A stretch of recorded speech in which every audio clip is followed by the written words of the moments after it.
नमस्कार, मैं विजय नारायण गर्ग फिर से आपके साथ हूँ इस क्लारा क्लासेस में एक फिजिक्स का एक नया टॉपिक लेकर।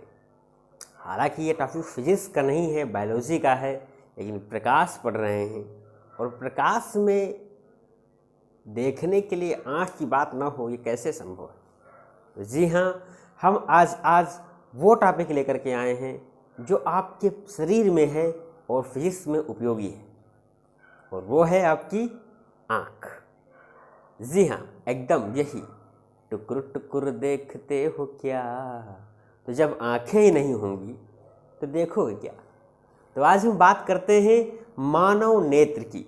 जी हाँ, मानव नेत्र। अब आपके बगल में चित्र एक दिख रहा होगा, आपको लग रहा होगा सर जी ये क्या है। ऊपर तो लिखा है मानव नेत्र, लेकिन ये पता नहीं क्या बगल सारा ढेर सारा बना हुआ है। जी हाँ, यही है हमारी आँख। एकदम सही, यही है हमारी आँख। अरे यही है? हाँ भैया, आपको देखने पे लगता है, जब आप सामने से देखते हो ना, सुरीली अखियों वाली सुना है तेरी अखियों से। ये जो सुरीली अखियों वाले जो देखते हो, आपको ऐसे दिखाई देती है सामने से, ऐसे ऐसे ऐसे ऐसे ऐसे ऐसे ऐसे।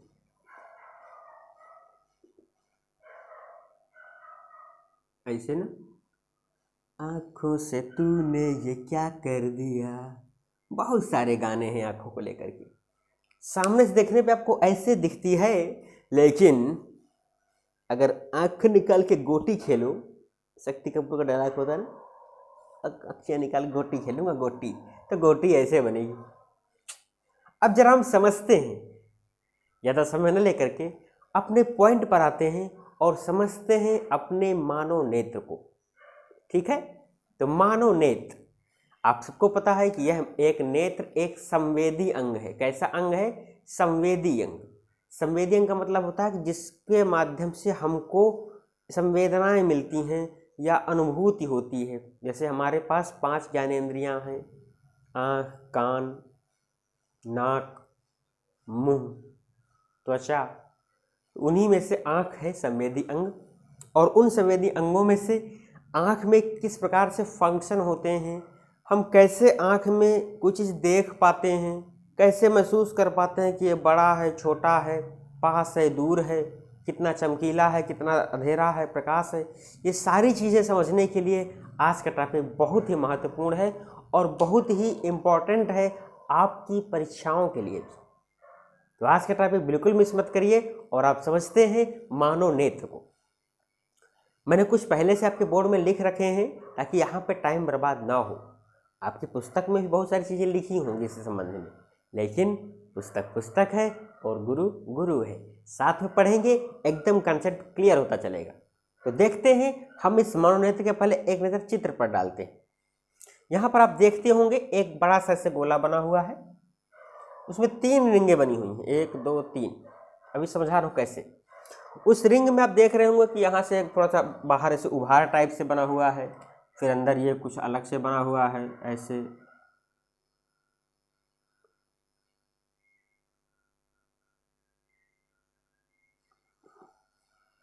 फिर और उसके अंदर कुछ भरा हुआ है, बहुत कुछ लिखा हुआ है। तो इकट्ठा ना पढ़ते हुए हम क्रम से धीरे धीरे स्टेप बाय स्टेप पढ़ते हैं। तो अब हम समझते हैं कि मानव नेत्र की संरचना में क्या क्या चीज़ें होती हैं, और वो सारे नाम मैं क्रम से यहाँ पे सामने लिखे हुए हैं, आप देख सकते हैं। इस सामने के चित्र को आप चाहें तो स्क्रीनशॉट भी ले सकते हैं, बहुत आसानी से आपको समझने में आसानी होगी। ये आप स्क्रीनशॉट लीजिए, वो चित्र है, ये सबके नाम हैं। अब कौन किस प्रकार से काम करता है, किसका कहाँ पे उपयोग है, ये सारी चीज़ें मैं पढ़ाऊँगा अभी जस्ट आपके साथ ही। तो ये आपका स्क्रीनशॉट आप ले चुके होंगे। अब हम एक एक करके पॉइंट पे आते हैं।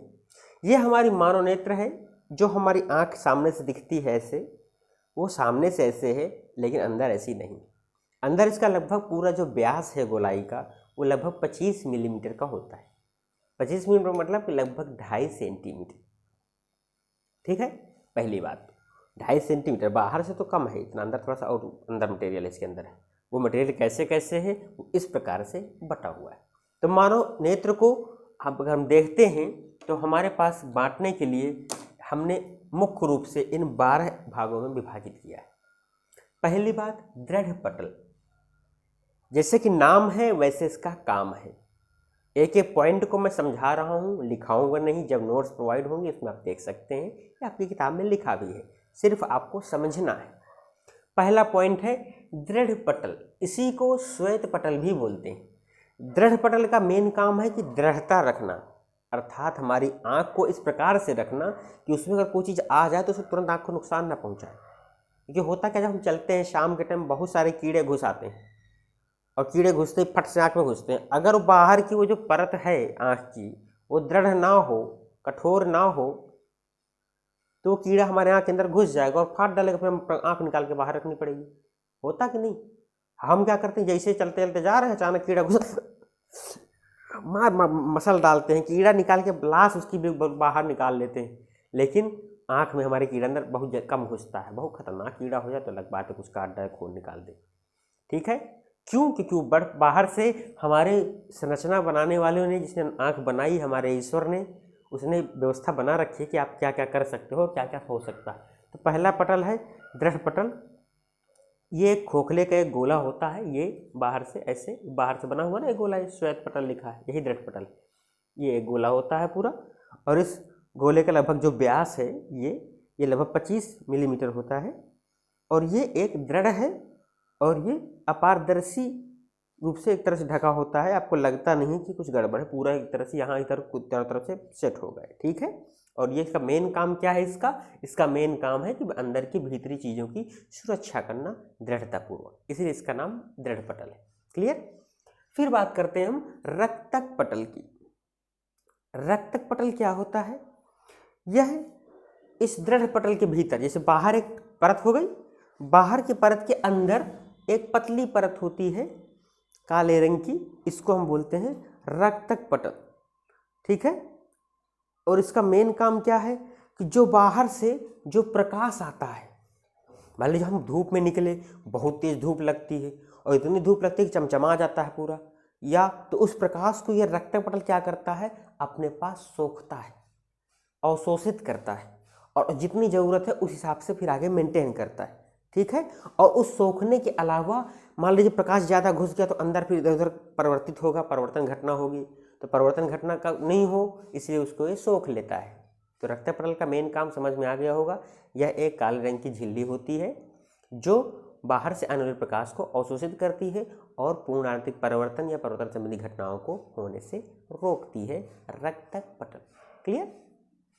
अब आगे बात करते हैं कार्निया। जी हाँ, कार्निया। इसका दूसरा नाम है स्वच्छ मंडल। इसका दूसरा नाम क्या है? स्वच्छ मंडल। अब जरा हम इस पर देखते हैं कार्निया कहाँ है। ये हमारी आँख है, इस आँख को हमने ऐसे तिरछा कर दिया, ये समझ लो, ऐसे करके बना दिया, ऐसे। ठीक है? ऐसे बनी हुई है, और उसके अंदर का हिस्सा ये दिखा दिए।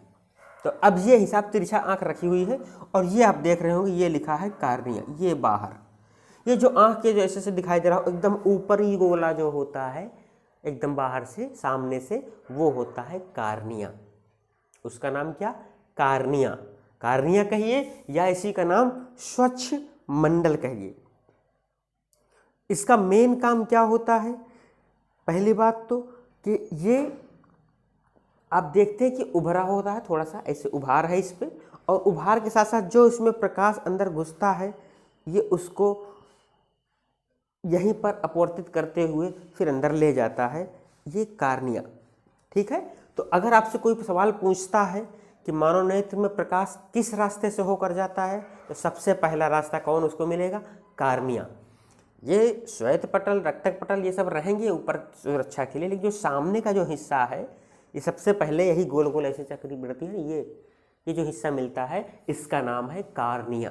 तो ये आपको याद रखना है कि नेत्र में प्रकाश कहाँ से होकर गुजरता है, तो कार्निया से होकर गुजरता है। एकदम आप यहाँ से किनारे हो, आप यहाँ से मिलान कर सकते हैं, कार्निया कार्निया, ये चित्र बना हुआ है। ठीक है? ये कार्निया, ये देखो लिखा हुआ है। ठीक है? हाँ, अब कार्निया के बाद आता है आइरिस। आइरिस, अब आइरिस क्या है?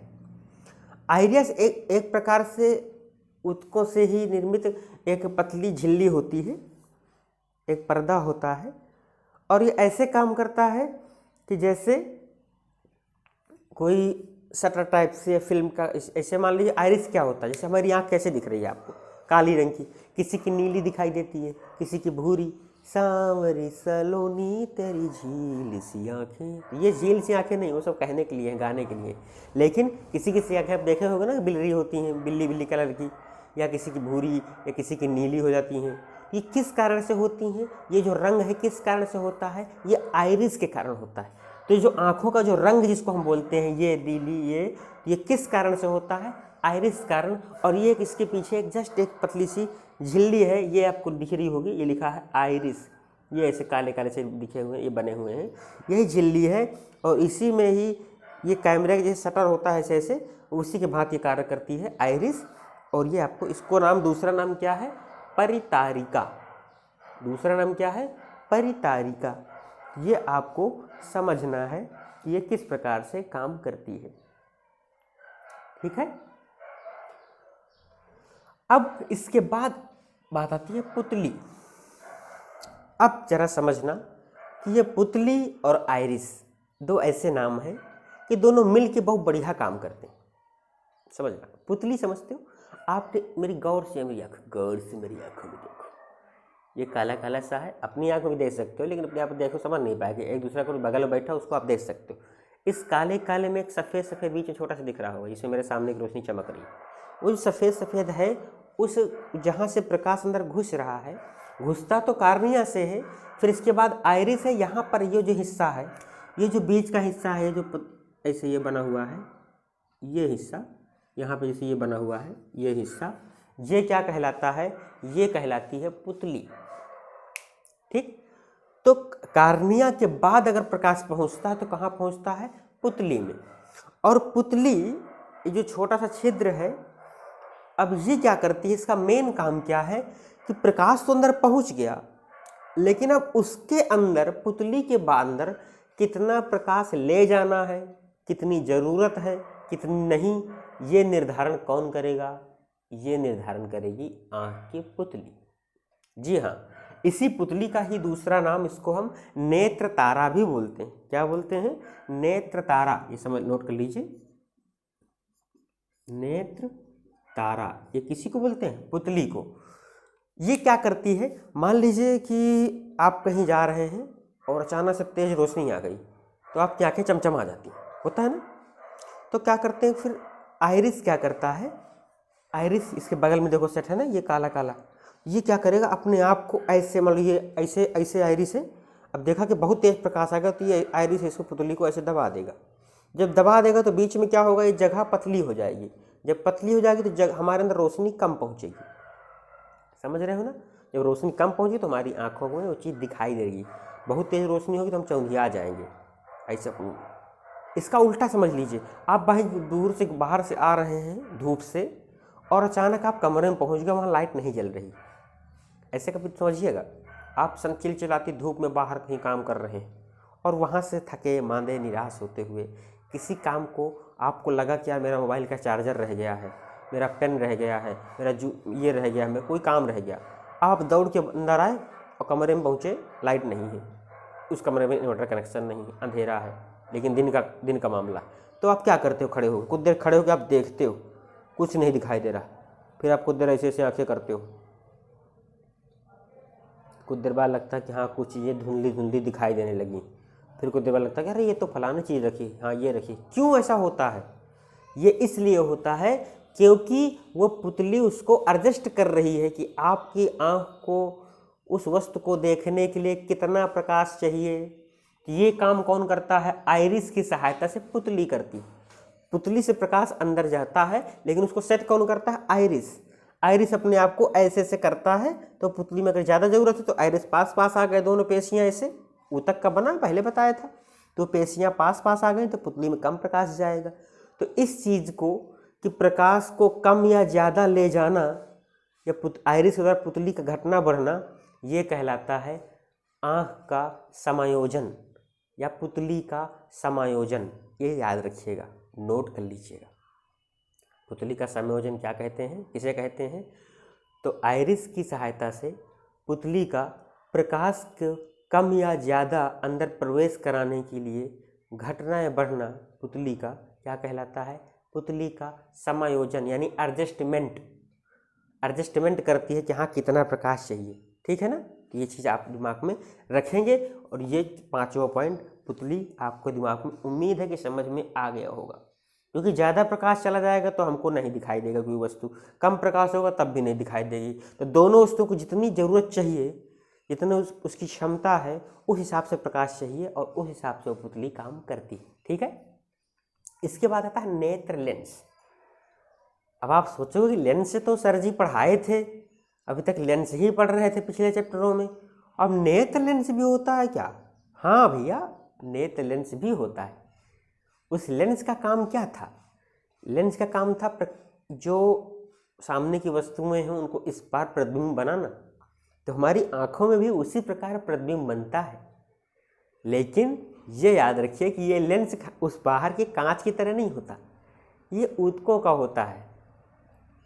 प्रोटीन से बने ऊतक हैं, उस ऊतकों से एक प्रकार से निर्माण होता है इस लेंस का। ये जो हरा हरा बना हुआ है ये पोर्शन, उसमें क्या खासियत लेंस की कि इधर यानी अंदर की तरफ जो होता है उसकी वक्रता त्रिज्या कम होती और जो बाहर तरफ होता है उसकी वक्रता त्रिज्या ज़्यादा होती। और ये लेंस एक प्रकार से द्वि-उत्तल लेंस होता है। आप देख ही रहे हो दोनों तरफ तल उत्तल है, ऐसे ऐसे। तो इस लेंस को नाम नेत्र लेंस कहते हैं। ये भी उसी प्रकार काम करता है और इसका मेन काम क्या है कि जो बाहर से प्रकाश अंदर पहुंच रहा है, अर्थात कोई वस्तु देखी जा रही है, उसका प्रतिबिंब बनाने में सहायता करना। प्रतिबिंब कहाँ बनेगा? भी रेटिना में बनेगा। रेटिना का भी चर्चा करते हैं। तो ये था नेत्र लेंस। आपको क्लियर हो जाना चाहिए नेत्र लेंस क्या है। ठीक है? इसका भी जो अपवर्तनांक है ये लगभग कितना होता है नेत्र लेंस का? 1.44। ये आप याद रखेंगे। नेत्र लेंस का अपवर्तनांक कितना होता है? 1.44। ये कभी कभी प्रश्न पूछ लेता है आपके प्रश्नों में, आपके उसमें। इसकी जो प्रकृति है उत्तल लेंस की जैसे होती है, तो जाहिर सी बात है प्रकाश किरणों के अंदर तरफ ये मोड़ेगा। ठीक है? क्लियर आ रहा है ना? बहुत तेज तो नहीं जा रहा? हाँ, समझते रहिए। फिर बात आती है पश्चिमाभि मांसपेशियाँ। अब ये पश्चिमाभि मांसपेशियाँ क्या होती हैं? ये एक ऐसी मांसपेशियाँ हैं जिसमें ये लेंस फिट होता है। देखो क्रम से अंदर बढ़ रहे हैं। पहले कार्निया पढ़ा, फिर कार्निया के बाद आइरिस पढ़ा, आइरिस के बाद पुतली पढ़ा, नेत्र लेंस पढ़ा। अब ये जो लाल लाल बना हुआ है यहाँ पे, इसको बोलते हैं पश्चिमाभि मांसपेशियाँ। इसमें लेंस सेट होता है और इन मांसपेशियों का काम है कि लेंस की वक्रता त्रिज्या अर्थात फोकस दूरी, कुछ भी नाम लीजिए, को सेट करना। ज़रूरत पड़ने पे दबाती हैं, ज़रूरत पड़ने पे खींचती हैं, दोनों काम करती हैं ये पश्चिमाभि मांसपेशियाँ। ये आप भी समझेंगे। और इस पश्चिमाभि मांसपेशियों से जब इसको मान लो ऐसे है, ऐसे, और हमको ज़रूरत पड़ी, इसने खींच लिया तो ऐसे और ऐसे हो गया। कम ज़रूरत है तो उसको दबा दिया। तो ज़रूरत कैसे? मतलब फोकस दूरी घटानी है, बढ़ानी है, तो उस हिसाब से एडजस्ट करता रहता है। तो ये काम है किसका? पश्चिमाभि मांसपेशियों का। ठीक है? ये आपको याद रखना है। फोकस दूरी नियंत्रित करने के काम में आती है, जिससे उसका प्रतिबिंब रेटिना पे लगातार बनता रहे। अब ये रेटिना क्या है? बहुत देर से रेटिना हम बोल रहे हैं, उसकी भी चर्चा हम कर लेते हैं। और ये आगे लिखा हुआ है दृष्टिपटल। दृष्टिपटल बोलिए या इसको इंग्लिश में रेटिना बोलते हैं। दृष्टिपटल, पटल माने एक पर्दा, दृष्टि माने जिसमें नजर पड़ती, अर्थात जो वस्तुएं बाहर हमें आँख के सामने दिखाई देती हैं उसका नेत्र से द्वारा जो लेंस लगा हुआ है उसमें पहले पहुंचता है प्रकाश, और वो प्रकाश पहुंचने के बाद एक पर्दा बना होता है। ये ऐसे पर्दा ये बना हुआ है दृष्टिपटल रेटिना, ये काला काला मोटा मोटा ऐसे बना हुआ है। इस पूरे काले काले मोटे इसमें बना हुआ, इसकी बहुत बड़ी संरचना होती है इसका, वो डिटेल में आप इंटर में पढ़ेंगे। लेकिन अभी आप संक्षिप्त तो पढ़िए कि इस रेटिना में ये जो काला काला पर्दा है, तो यहाँ जो लेंस से जो चीज़ें हो करके जाएंगी यहाँ पर फोकस बनेगा। जब वहाँ फोकस बनेगा तो वही चीज़ हमको दिखाई देगी। अगर रेटिना में फोकस नहीं बन रहा है, रेटिना पर उसका प्रतिबिंब नहीं बन रहा है, तो वो चीज़ फिर हमको दिखाई नहीं देगी। ठीक है? तो रेटिना का मेन काम क्या है? अगर आप कभी सिनेमा गए हों, सिनेमा हॉल हुई गए हैं ना, सिनेमा गए होंगे ना, सिनेमा नहीं गए होंगे, अब ज़माना बदल गया है क्योंकि अब सबके घर में सिनेमा है, मोबाइल है, टीवी है। पहले ज़माने में लोग सिनेमा के बहुत शौकीन होते थे, अब भी कुछ लोग जाते हैं बड़े बड़े शहरों में। तो वहाँ क्या होता है सिनेमा में कि वहाँ पर जब हम जाते हैं तो देखते हैं कि सामने पर्दा लगा होता है और पीछे से स्क्रीन पड़ती है। प्रोजेक्टर देखे होंगे नए ज़माने के लोग, तो वो जो पर्दा है वो पर्दा समझ लो कि रेटिना है, और पीछे से जो फोकस आ रहा है वो लेंस से आ रहा है और रेटिना पे पड़ रहा है। अगर वो पर्दा ना पड़े तो फिर हमको चित्र दिखाई नहीं देगा, ये समझ लो।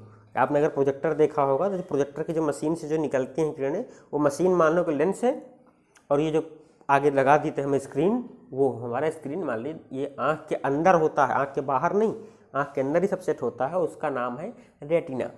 रेटिना में क्या होता है कि कुछ संरचनाएँ इसकी होती हैं ऐसे शंक्वाकार होती हैं, कुछ इसकी ऐसे लंबे लंबे दंडाकार बेलनाकार, ऐसी संरचनाओं से मिलकर रेटिना बना होता है। और दोनों प्रकार से संरचनाएं मानव नेत्र में पाई जाती हैं। लेकिन मुर्गे के पास इसमें क्या होता है कि जो शंक्वाकार दंडाकार दोनों संरचनाएं होती हैं, तो ये दोनों एक रंग के लिए काम करती है और एक प्रकाश के लिए काम करती है, प्रकाश की तीव्रता के लिए। जो शंक्वाकार होता है ये दिखाता है कि कौन चीज़ किस रंग की है, ये समझने में हमें मदद करती है। ये आप समझो ना समझो, लेकिन थोड़ा जानकारी रखो तो अच्छी बात है। जो शंक्वाकार संरचना है शंकु के आकार की, ये बताती है कि हमारा किस रंग का कैसे कैसे रंग विभेदन करने में काम आता है, मोटा मोटा समझिए। और जो ये दंडाकार है लंबवत लंबत, ये संरचना प्रकाश की तीव्रता को बताती है। तो आपने एक चीज़ आपको बताते हैं कि आपने सोचा होगा मुर्गा, जी हाँ मुर्गा सुबह सुबह बोलने लगता है, सवेरा होते ही कुकड़ू करने लगता है और रात में उसको कम से कम चीज़ दिखाई देती है। लेकिन वो रात में जल्दी सो भी जाता, तुरंत जैसे सवेरा होता है वो जगने लगता है। क्यों? क्योंकि उसके पास ये दंडाकार संरचना ज़्यादा है और प्रकाश के लिए बहुत तीव्रता के लिए संवेदी होता है। ठीक है, ये थोड़ा सा कोई ज़रूरत नहीं समझने की, लेकिन ये आप मुझे समझिए कि रेटिना क्या है। तो आपने रेटिना भी आपने समझ लिया। फिर बात आती है, एक पॉइंट लिखा हुआ है जलीय द्रव। जलीय द्रव और काचाभ द्रव, दो प्रकार के द्रव हमारे आँख के अंदर पाए जाते हैं। अब मैं इन पर भी थोड़ा थोड़ा चर्चा कर लेता हूँ। जलीय द्रव क्या है, आप इसमें देखें चित्र में ध्यान से, ये एक द्रव इधर भरा हुआ है, ये जो खाली स्थान है यानी यहाँ रेटिना है, यहाँ लेंस है, बीच में काला ये द्रव भरा हुआ है। ये जो हमारी आँख में अंदर सफ़ेद सफ़ेद, बीच में तो काला काला दिख गया, बाकी हमको चारों तरफ सफ़ेद सफ़ेद दिखाई दे रहा है, ये एक तरह से वही द्रव का ही थोड़ा झलक दिखाई दे रही है हमको, ये मान सकते हैं आप। तो ये जो द्रव है, एक यहाँ द्रव है और एक यहाँ, यानी लेंस और कार्निया के बीच में दो तरह के द्रव। ध्यान से आप देखेंगे समझेंगे तभी आपको मजा आएगा, ठीक है ना। तो एक लेंस, ये लेंस है और ये कार्निया, तो इसके बीच में जो एक द्रव भरा हुआ है, इस द्रव का नाम होता है जलीय द्रव। लेंस और कार्निया के बीच भरे एक प्रकार के द्रव को, वहाँ द्रव का मतलब कोई बड़ी चीज़ नहीं भर दी गई, प्रकृति के द्वारा दी हुई चीज़ें हैं, लेकिन कहाँ कहाँ के बीच, ये नोट करने वाली चीज़ें हैं।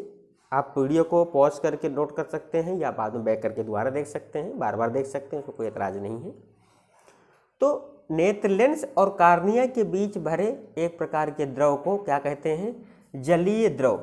और नेत्र लेंस और कार्निया के जो बीच का जो गैप है, जो जगह है, ये कहलाता है नेत्रोद। मैंने नाम लिख दिया है, आपको सिर्फ समझना है। वो जो जगह है, पारदर्शी द्रव भरा हुआ है, लेकिन उनके बीच जो जगह है, जो बीच का जो भाग है कार्निया और नेत्र लेंस के बीच का, वो कहलाता है नेत्रोद। ठीक है, तो ये आप जलीय द्रव आप समझ गए। उसी प्रकार होता है काचाभ द्रव। काचाभ द्रव यानी ये जो पूरा द्रव है, यानी नेत्र लेंस से रेटिना के बीच का, नेत्र लेंस से रेटिना, यहाँ रेटिना है, ये पूरा रेटिना बना हुआ है, नेत्र लेंस और रेटिना के बीच भरे हुए द्रव्य को, जो पारदर्शी द्रव्य है, वो क्या कहलाता है, काचाभ द्रव। ये आपको याद रखना है, एकदम क्लियर, ठीक है। और इसकी जो बीच की जो दूरी है, यानी जो बीच का भाग है नेत्र लेंस और इसका, तो इस भाग का नाम काचाभ कक्ष। तो वही चीज़ें हैं, अगर आप एकदम क्लियरिटी से हर चीज़ समझ लेंगे तो आपको कोई चीज़ कठिन नहीं लगेगी। आप क्रम से उसको समझिए, बारीकी समझिए। फिर बात आती है पीत बिंदु। देखो दो बिंदु भी हैं, दो द्रव भी हैं। द्रव समझ में आ गया, एक जलीय द्रव यानी कि नेत्र लेंस और कार्निया के बीच का द्रव जलीय द्रव। फिर काचाभ द्रव, नेत्र लेंस और ये रेटिना के बीच का द्रव काचाभ द्रव, ये काचाभ द्रव भरा हुआ है। इसके बीच के जो पथ है, जो रास्ता है, जो गैप है, उसमें उसको कहते हैं काचाभ कक्ष। और रेटिना, वो रेटिना लेंस और कार्निया के बीच का जो है उसको बोलते हैं नेत्रोद। फिर पीत बिंदु, इस रेटिना पर एक ऐसा बिंदु, पीले रंग का बिंदु कह सकते हैं, इसीलिए हम इसको पीत रखा गया, ठीक है। पीत माने पीला। तो एक ऐसा पीला बिंदु जिस पर यहाँ पर जो प्रतिबिंब बनता है, प्रतिबिंब का बनना भी हम जस्ट पढ़ेंगे अगले लेक्चर में, कैसे प्रतिबिंब बनता है, कैसे मानव नेत्र काम करता है, उन सारी चीज़ों पर चर्चा होगी। लेकिन आज का मेन चर्चा है मानव नेत्र की संरचना, हम उस पर हम बात करते हैं। तो ये जो यहाँ से लेंस से बनने वाला एक ऐसा बिंदु जहाँ पर प्रकाश की एकदम सुग्राही होता है, अर्थात वहाँ पर अगर प्रतिबिंब बनता है तो वो हमको स्पष्ट रूप से दिखाई दे जाता है। अगर वहाँ प्रतिबिंब नहीं बनता तो हमको स्पष्ट रूप से दिखाई नहीं देता। होता क्या, कभी कभी हम जैसे कहीं चीज़ देखते होते हैं, कुछ हमारा ख्याल कहीं और है, चल रहा है, और वो सामने हमको दिखता तो रहता है, लेकिन हमको कुछ चीज़ साइड की धुंधली धुंधली दिखाई देती रहती है। जैसे हम यहाँ देख रहे हैं सामने, तो हमको कैमरा दिख रहा है, आप दिख रहे होंगे अगर आप मुझे सामने देख रहे होंगे, लेकिन मेरे बगल में भी मुझे, अगर मैं दिमाग से देखूँ, आँख न घुमाऊँ, तो लगे कि हाँ यहाँ पर भी कुछ है, यहाँ पर भी कुछ है, लेकिन क्या है एग्जैक्ट नहीं समझ पाएंगे। कब तक, जब तक हम अपनी आँखों घुमा कैसे देखेंगे नहीं। क्यों? क्योंकि वो नेत्र को हमारे इसमें प्रतिबिंब में कहाँ प्रतिबिंब बनाए, जब तक पीत बिंदु पर प्रतिबिंब नहीं बनेगा वो हमको स्पष्ट नहीं दिखाई देगा। तो पीत बिंदु का मतलब समझ में आ गया होगा, रेटिना पर स्थित ऐसा बिंदु, ऐसा पीले रंग का बिंदु जहाँ पर प्रतिबिंब स्पष्ट दिखाई देता है, पीत बिंदु कहलाता है, ठीक है। फिर आगे बात, अंध बिंदु। रेटिना में एक ऐसा बिंदु होता है, इसका नाम यह है अंध बिंदु। यहाँ से दृष्टि तंत्रिकाएँ, जहाँ पर रेटिना यहाँ से निकल के एक तंत्रिकाएँ मतलब होती हैं जो हमारे रेटिना से निकल करके हमारे दिमाग में पहुँचती। कहाँ पहुँचती हैं? दिमाग में। क्यों? क्योंकि जब आँख तो देख लेगी लेकिन दिमाग पढ़ ही नहीं पाएगा, हमने क्या देखा तो क्या फ़ायदा देखने का। तो वो तंत्रिकाएँ जाती हैं और वो पहुँचाती हैं। तो जहाँ से तंत्रिकाएँ जुड़ी होती हैं, पहुँचती हैं, उस बिंदु पर क्या होता है? अंध बिंदु से बोलते हैं। क्या बोलते हैं? अंध बिंदु। और अगर वहाँ पर कोई प्रतिबिंब बनता है तो कुछ नहीं दिखाई देता, एकदम अंधेरा। अंधकार मतलब अंधेरा, और अंधेरा मतलब समझ सकते हो, कुछ दिखाई नहीं देगा। तो रेटिना पर स्थित एक ऐसा बिंदु जहाँ से दृष्टि तंत्रिकाएँ मस्तिष्क के लिए जाती हैं, अंध बिंदु कहलाता है। इस पर बनने वाला प्रतिबिंब हमको दिखाई नहीं देता, लेकिन पीत बिंदु पर दिखाई देता है।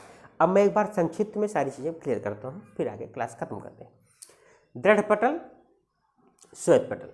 मानव नेत्र में स्थित एक ऐसा पटल जो दृढ़ होता है और नेत्र की सुरक्षा के लिए उत्तरदायी होता है, दृढ़ पटल कहलाता है। बात खत्म। सबसे बाहरी कोश में होता है, इसका व्यास लगभग 25 मिलीमीटर होता है। इसे श्वेत पटल भी कहते हैं। ऐसा आप लिखोगे, ठीक है, ऐसा आप लिखोगे, ये सब आपको समझना है। रक्तक पटल, दृढ़ पटल के अंदर एक ऐसा पटल जिस पर जो काले रंग का होता है और जिस पर प्रकाश ज़्यादा से ज़्यादा मात्रा में अवशोषित होता है, जिससे परावर्तन की घटना नहीं होती, क्या कहलाता है? रक्तक पटल कहलाता है। फिर ऐसे दो लाइन लिखना है हर में, बहुत बड़ा टॉपिक नहीं। कभी कभी टॉपिक ये बड़े क्वेश्चनों में आ जाता है, कभी कभी छोटे में आ जाता है। तो ये आपको तय करना है कि हमको कितना लिखना है किस टॉपिक में, ठीक है। फिर बात आती है कार्निया। तो नेत्र के आगे सबसे उभरा हुआ भाग कार्निया कहलाता है, और कार्निया से ही प्रकाश होकर नेत्र के अंदर जाता है। इसे स्वच्छ मंडल भी कहते हैं। दो लाइन सिंपल सा।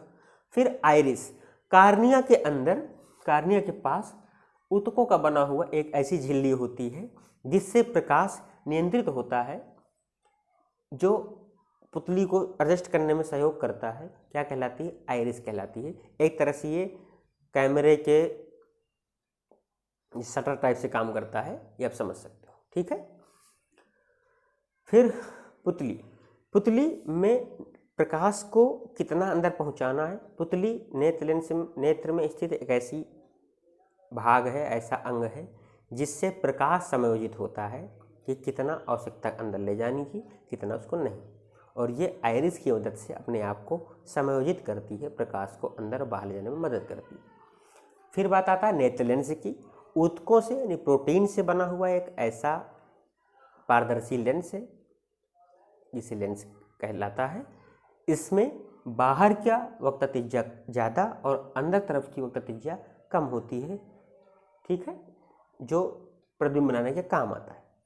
पश्चिमाभि मांसपेशियां नेत्र लेंस को संयोजित करने के लिए पश्चिमाभि मांसपेशियां सेट होती हैं, जिस पर वो काम करता है और नेत्र लेंस को संयोजित करता है। दृष्टिपटल नेत्र के सबसे पिछले हिस्से पर एक पर्दा होता है, जिसे हम रेटिना बोलते हैं।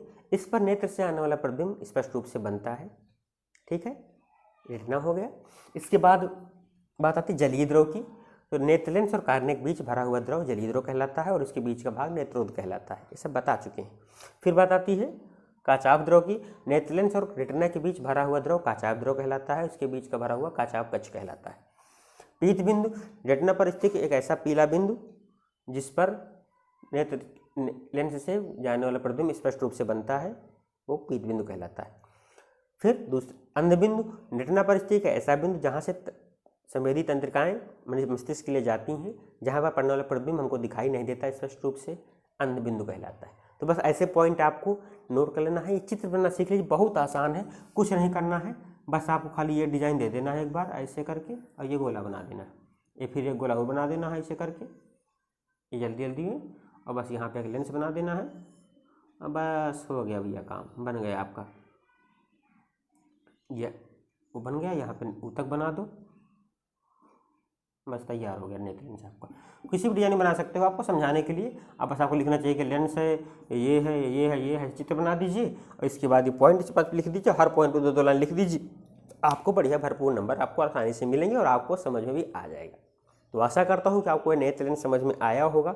अगर मेरी स्पीड लगी तेज है, क्योंकि मैं तो तेज इसलिए पढ़ाया हूँ क्योंकि थोड़ा सा टाइम लिमिट होती है क्लासेस की, और ये था कि एक दिन में अगर टॉपिक समाप्त हो जाएगा तो आपको आसानी होगी, वरना फिर आधा यहाँ पढ़ाऊँ फिर आधा कल की टॉपिक पढ़ाऊँगा तो मज़ा कम आएगा। फिर भी अगर आपको कहीं चीज़ मिस हो गई है तो वीडियो को आप दोबारा देख सकते हैं। फिर भी डाउट है कि चीज़ नहीं क्लियर हो रही, कैसे क्या होता है, तो आप कमेंट्स कीजिए, मैं इसको स्पेशल टॉपिक दे करके फिर से आपको एक दिन पढ़ा दूँगा। तब तक के लिए नमस्कार, मिलते हैं फिर अगले वीडियो पर इसके अगले हिस्से के टॉपिक लेकर। धन्यवाद।